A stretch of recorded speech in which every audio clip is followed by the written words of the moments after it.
Guys, so I have a quick tip for you today, and it's about the clicker, and if you have to use a clicker or if you can use something else, another sound or a word or something like that. And the answer is yes. You can use a different sound, you could use a word. The reason I like to use an actual clicker, which is like this, and there's different versions, there's different ones that sound just a little bit different. I like this one a lot because it's more of a muted sound and it's clear and consistent, and it also, the actual mechanical use of it, it lasts really well. So I will put it in the caption, this one, as that's my preferred one. But you can use any other type of clicker. I just like to use this one because it's better, I find, less startling to the horses. Sometimes the sharper sounding clickers can be unnerving to them, so I want to stick with something that's pretty muted, and it sounds like this. Now, I know it's pretty loud, and some people want to, keep their click sounds a little bit more quiet, especially if you're in like a boarding barn situation or at a vet clinic or something like that. Or perhaps maybe you dropped your clicker or you left it at home. We need something that isn't just a mechanical tool. Maybe it's a sound we could make. And the one I like to use is a sound.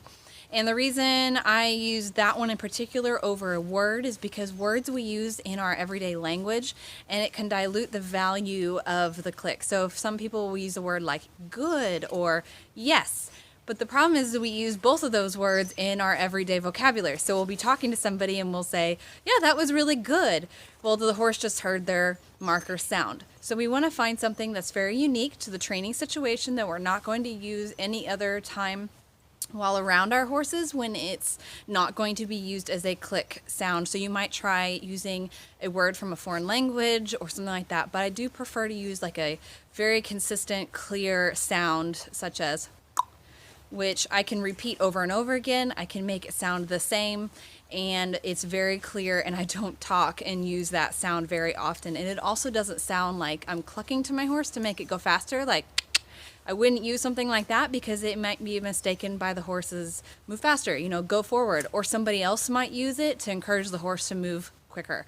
So again, make sure you're using something that's unique, that nobody else is going to accidentally use, that you're not going to be talking to somebody else and use it.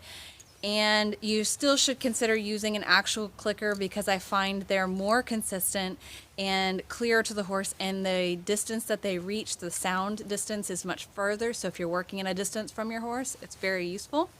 But you can also use both, like I do. And so I have my backup, which is my verbal sound, and then I use this primarily. And I also like to use this one because it sounds you can hear the sound better in my videos, so that's also another reason I primarily use an actual clicker. But hopefully this was helpful, and let me know if you have any questions.